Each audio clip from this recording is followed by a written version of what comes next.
Hello बच्चों, कैसे हैं आप लोग। आप सभी का अपने YouTube चैनल पर एक बार फिर से मैं स्वागत करता हूं। बच्चों, आज हम लोग नाइन्थ क्लास की केमिस्ट्री पढ़ेंगे। नाइन्थ क्लास की केमिस्ट्री में जो फर्स्ट चैप्टर है उसे बोलेंगे matter in our our surrounding. Matter in our surrounding आज हम लोग कंटिन्यू करते हैं। बच्चों, सबसे पहले आप केमिस्ट्री जैसे अर्थ क्लास में आपने साइंस पढ़ा, लेकिन नाइन्थ में जैसे आप इंटर करते हो साइंस को 3 पार्ट में स्पेशली डिवाइड कर दिया गया है, केमिस्ट्री, फिजिक्स और बायोलॉजी।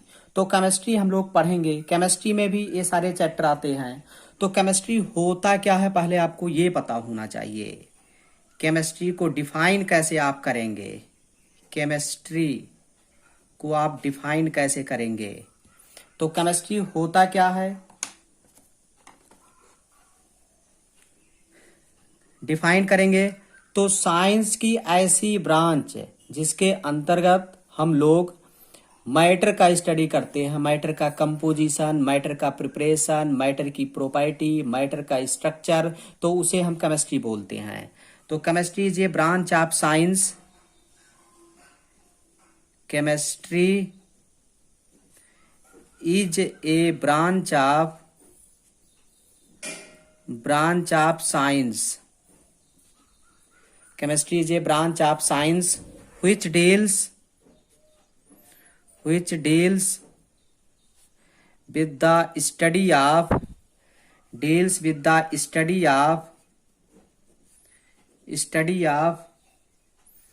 मैटर। जो मैटर का स्टडी डील करता है, study of matter, that is matter का क्या क्या पढ़ते हैं इसमें, that is composition, preparation, matter कैसे बना हुआ है, मैटर की property, physical property, chemical property, and matter का स्ट्रक्चर ऑफ मैटर। मतलब साइंस की ऐसी ब्रांच जिसके अंतर्गत हम लोग स्टडी करते हैं किसका, मैटर का। मैटर का क्या क्या स्टडी करते हैं, मैटर का कंपोजिशन, मतलब मैटर किन किन छोटे पार्टिकल से मिलकर के बना हुआ है, उसका कंपोजिशन क्या होगा।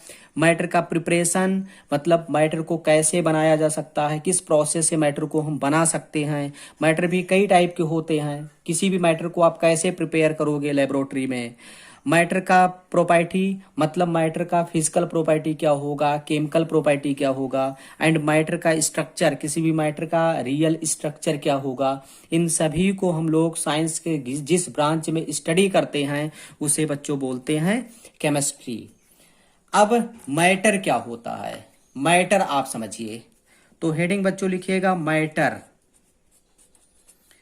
मैटर क्या है, मैटर ऐसा सब्सटेंस जिसके पास स्पेस हो या एनीथिंग व्हिच है, ऐसे लिख लीजिए, it is substance which have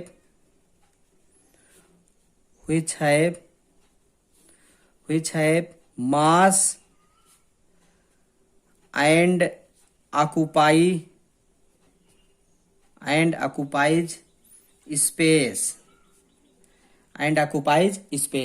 मतलब मैटर एक प्रकार का सब्सटेंस कह सकते हो है जिसके पास क्या होना चाहिए, मास होना चाहिए और वो स्पेस ऑक्यूपाई करे, मतलब कुछ एरिया, उसका पार्टिकुलर एरिया होना चाहिए। मास क्या होता है, मास आप कहीं भी हो, अर्थ पर हो, मून पर कहीं भी जाओगे तो मास फिक्स रहता है। किसी भी सब्सटेंस का जो मास है वो सेम रहता है। अब ये मास जो है इसका यूनिट होता है किलोग्राम, मतलब इसको किलोग्राम यूनिट में हम लोग मेजर करते हैं। या ऐसे कह सकते हो, मैटर को डिफाइन कर सकते हो, मैटर इज एनीथिंग व्हिच है मास एंड स्पेस ऑक्यूपाई, उसे हम क्या बोलते हैं बच्चों, मैटर। अब कोई भी मैटर छोटे छोटे पार्टिकल से मिलकर के बनता है। XYZ कोई भी मैटर आप ले लीजिए तो स्मॉल छोटे छोटे टीनी पार्टिकल से मैटर मिलकर के बनता है। तो अगला पॉइंट बच्चों लिखिएगा आप लोग।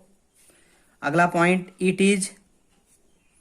It is made up made up of tiny particles, made up of tiny particle. Tiny particles का मतलब छोटे छोटे पार्टिकल से मिलकर के मैटर बना होता है। It is made up of tiny particles. जैसे फॉर एग्जाम्पल, जैसे पेन, पेन मैटर है। कैसे पता चला मैटर है? क्योंकि इसका कुछ पार्टिकुलर मास है और ये कुछ एरिया ऑक्यूपाई कर रहा है, इस वजह से ये क्या है? मैटर है। जैसे आप बुक ले लीजिए, बुक भी कुछ मास होगा और पार्ट एरिया ऑक्यूपाई करेगा, स्पेस ऑक्यूपाई करेगा, तो वो भी क्या है? Book, matter. जैसे टेबल ले लीजिए, टेबल भी क्या है? मैटर। चेयर ले लो, चेयर भी क्या है? मैटर। H2O ले लीजिए, वाटर, वो भी क्या है? मैटर। तो मैटर मतलब जिसके पास मास हो और एरिया ऑक्यूपाई करे, वही मैटर है। ठीक है बच्चों, आगे बढ़ते हैं। नेक्स्ट हेडिंग है बच्चों, characteristic of,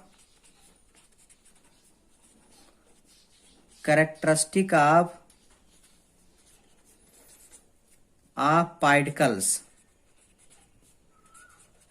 characteristic of particles मतलब मैटर जो टीनी पार्टिकल से मिलकर के बना हुआ है, उस पार्टिकल्स का कैरेक्टरिस्टिक क्या है?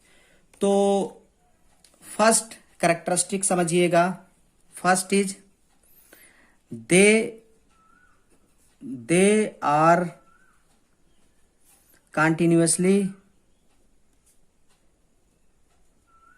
Continuously moving. जो पार्टिकल्स होते हैं वो कंटिन्यूअसली वे में मूव करते रहते हैं। मतलब कोई भी आप पार्टिकल्स ले लीजिए, वो हमेशा मूव करते रहते हैं, कांस्टेंट वो नहीं रहते कि एक जगह स्थिर रहें।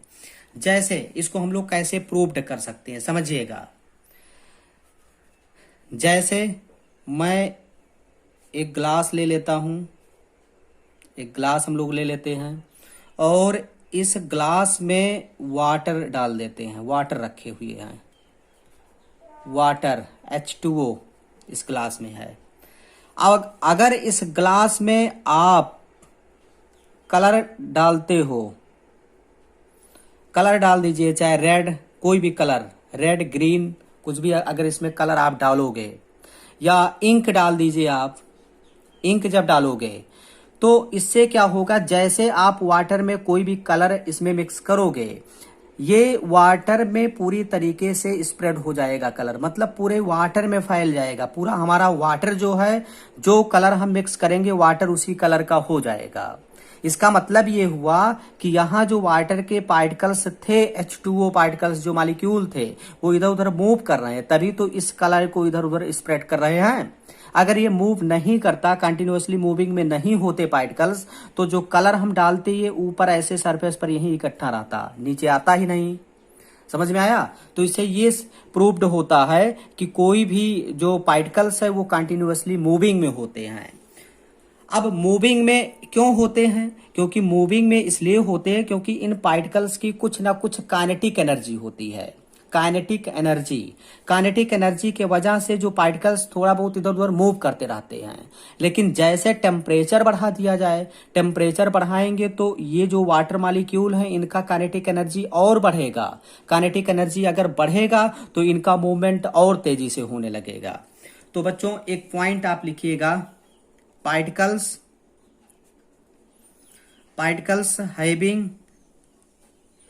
having kinetic energy, particles having kinetic energy as the temperature rise, particles move faster. जैसे जैसे आप टेम्परेचर बढ़ाओगे पार्टिकल्स बहुत तेजी से मूव करने लगेगा। Move faster because kinetic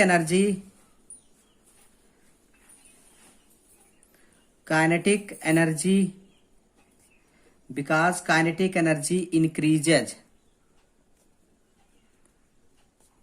kinetic energy increases. जैसे एक एग्जाम्पल और आप समझ लीजिए, एक आप दूसरा ग्लास लीजिए और अगर आप दूसरा ग्लास लेते हो उसमें आप शुगर डाल दीजिए। तो शुगर जब आप डालते हैं इसमें और इसमें वाटर ले लेते हैं पहले, तो वाटर जब आप लोगे इसमें फिर शुगर डालोगे, तो अगर ये वाटर ठंडा है तो ठंडा अगर होगा तो शुगर तुरंत डिजोल्व नहीं होगा, तुरंत सॉल्युबिलिटी उसका कम होगा। लेकिन अगर इसमें हम इसकी जो है इसको हीट कर दें, तो हीट करेंगे तो टेम्परेचर देंगे, टेम्परेचर करेंगे तो एनर्जी एब्जॉर्ब करेगा, एनर्जी एब्जॉर्ब करेगा, काइनेटिक एनर्जी बढ़ेगा, काइनेटिक एनर्जी बढ़ेगा तो शुगर जल्दी से उसमें सॉल्युबल हो जाएगा। अब बच्चों नेक्स्ट प्रॉपर्टी हम लोग अगला पॉइंट इसमें देखते हैं। अगला पॉइंट बच्चों, मूवमेंट इज अगर मूवमेंट की बात करें तो सॉलिड पार्टिकल्स जो होते हैं सबसे कम मूवमेंट होगा।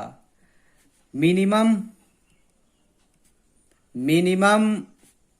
इन सॉलिड में सबसे कम, मोर इन लिक्विड में थोड़ा ज्यादा होगा, and maximum in gases particle सबसे तेजी से मूव करते हैं। इसका मतलब काइनेटिक एनर्जी गैस पार्टिकल्स का सबसे ज्यादा होता है।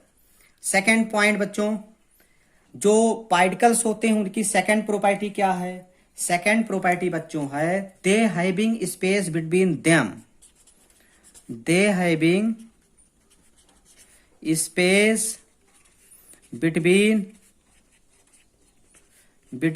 देम, मतलब जो पार्टिकल्स होते हैं उनके बीच में कुछ स्पेस होता है, कुछ स्पेस ऑक्युपाई करते हैं। जैसे एक ग्लास ले लेते हैं, एक ग्लास लेंगे या कोई भी कंटेनर लेते हैं, उसमें वाटर रख देते हैं और इस वाटर का जो लेवल है उसको मैं पेंसिल से मार्क कर देता हूं। पेंसिल से उसको मार्क कर दीजिए जिसे पता रहे कि इस वाटर का लेवल कहां तक है। अब जब इसमें आप शुगर डालते हो, चाहे शुगर डाल दो चाहे साल्ट डाल दो, कुछ भी अगर इसमें आप मिक्स करते हो, सॉलिड सब्सटेंस मिक्स करो, तो सॉलिड सब्सटेंस के बीच का जो स्पेस है सबसे कम होगा। तो जब सॉलिड आप इसमें मिक्स करोगे तो ये क्या होगा, मिक्स करने के बाद भी लेवल उतना रहेगा जितना लेवल है वाटर का। इसका मतलब बच्चों ये हुआ कि जो वाटर के बीच स्पेस था इस शुगर ने उसको ऑक्युपाई कर लिया, इस वजह से इसका लेवल ऊपर नहीं बढ़ा। तो ऐसे आप लिख सकते हैं notes, the space between the particles सबसे कम स्पेस होगा किसमें? सॉलिड में। मिनिमम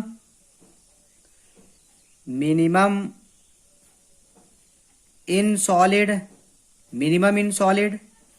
मोर इन लिक्विड में थोड़ा ज्यादा स्पेस होगा, एंड मैक्सिमम इन गैसेस के बीच में जो स्पेस है सबसे ज्यादा होगा। लेकिन बच्चों इसका लेवल तभी तक नहीं बढ़ेगा जब इसका कुछ लिमिटेड अमाउंट डालोगे तब तक।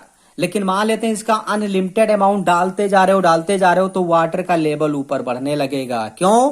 क्योंकि इसके बीच का तो कुछ लिमिट होगा ना, स्पेस थोड़ा बहुत लिमिट होगा। जब ज्यादा आप इसके कैपेसिटी से ज्यादा जितना स्पेस इसके बीच में है उससे ज्यादा जब शुगर डिजोल्व कर दोगे तो इसका लेवल ऊपर धीरे धीरे जाने लगेगा।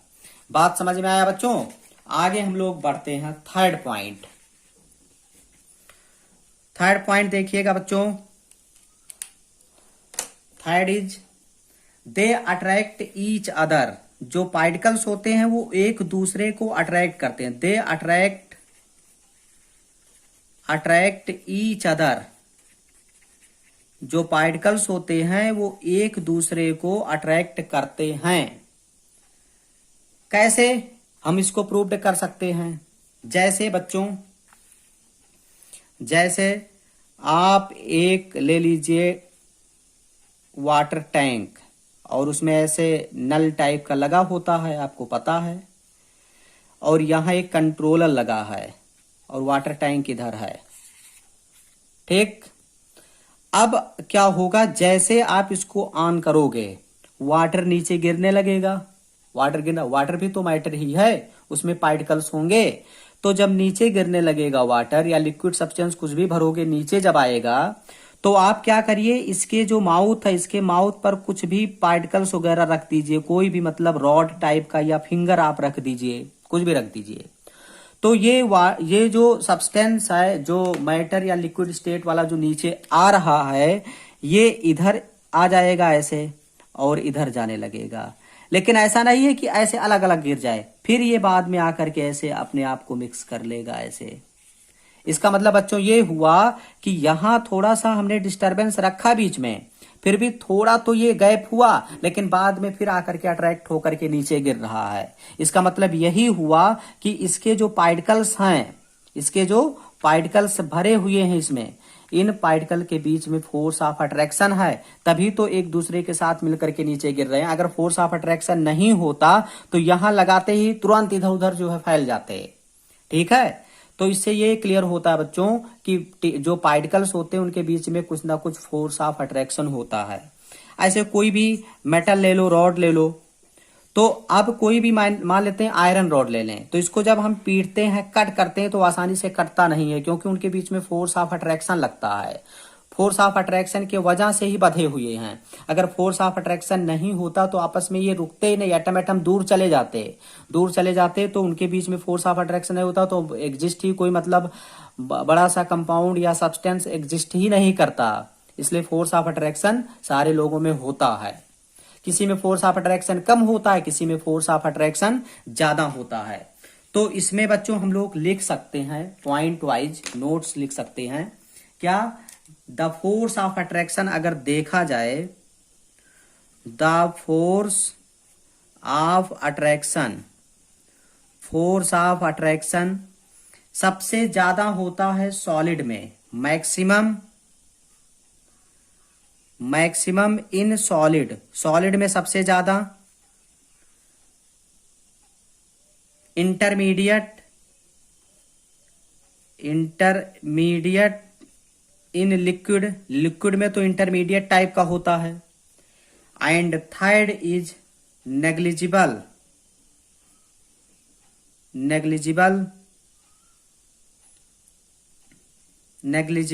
इन गैस में बहुत ही कम होता है। ठीक है, अब देखिए, अगर गैस में फोर्स ऑफ अट्रैक्शन होता, सारे गैस अपने आप पास में आ जाते, इसलिए गैस पार्टिकल बहुत दूर दूर भागते रहते हैं। Maximum force of attraction solid में ज्यादा होता है, इसलिए बहुत नजदीक होते हैं सॉलिड सब्सटेंस। तो बच्चों आपको समझ में आया होगा, पहला इंट्रोडक्शन ये था। नेक्स्ट वीडियो में आपको बताएंगे कि कैसे केमिकल रिएक्शन क्या होता है, उसको कैसे मतलब अगला वीडियो 9th क्लास में जो देखा जाएगा। मैटर को मैं क्लासीफाई करूंगा, सॉलिड, लिक्विड, गैस। मेनली तो 5 स्टेट होता है मैटर का, लेकिन मैं 3 स्टेट बताऊंगा केमिस्ट्री में, सॉलिड, लिक्विड, गैस। तो नेक्स्ट वीडियो में आपको और एक्स्ट्रा कंटेंट आपको मिलेगा। ठीक है बच्चों, ओके।